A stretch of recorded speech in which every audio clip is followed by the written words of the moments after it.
புதுச்சேரியில் கடந்த 1 மாதமாக டெங்கு, டைபாய்டு, சிக்கன் குன்யா போன்ற நோய்களால் பொதுமக்கள் பெரிதும் பாதிக்கப்பட்டு வருகின்றனர்.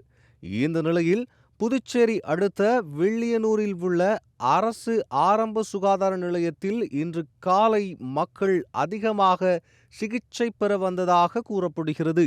அங்கு பணியில் 3 மருத்துவர்கள் இருந்த நிலையில் யாரும் அவர்களது இருக்கையில் இல்லை என்றும் அவர்கள் தங்கள் ஓய்வெடுக்கும் அறைக்கு சென்று விட்டதாகவும் கூறப்படுகிறது.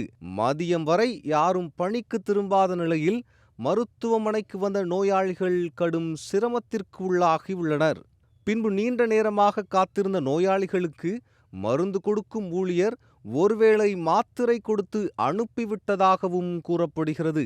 இந்த அலட்சிய போக்கு மற்றும் அவல நிலையை வெளிக்கொண்டு வரும் விதமாக மருத்துவமனைக்கு வந்த நோயாளி ஒருவர் இதை வீடியோ காட்சியாக பதிவிட்டுள்ளார். புதுச்சேரியில் டெங்கு உள்ளிட்ட காய்ச்சலால் அதிக அளவில் பொதுமக்கள் பாதிக்கப்பட்டு வரும் நிலையில் மருத்துவமனையில் மருத்துவர்கள் சரியான முறையில் சிகிச்சை அளிக்காமல் தங்கள் வேலைகளை மட்டுமே பார்த்து கொண்டு இருப்பதாக பொதுமக்கள் குற்றம் சாட்டியுள்ளனர்.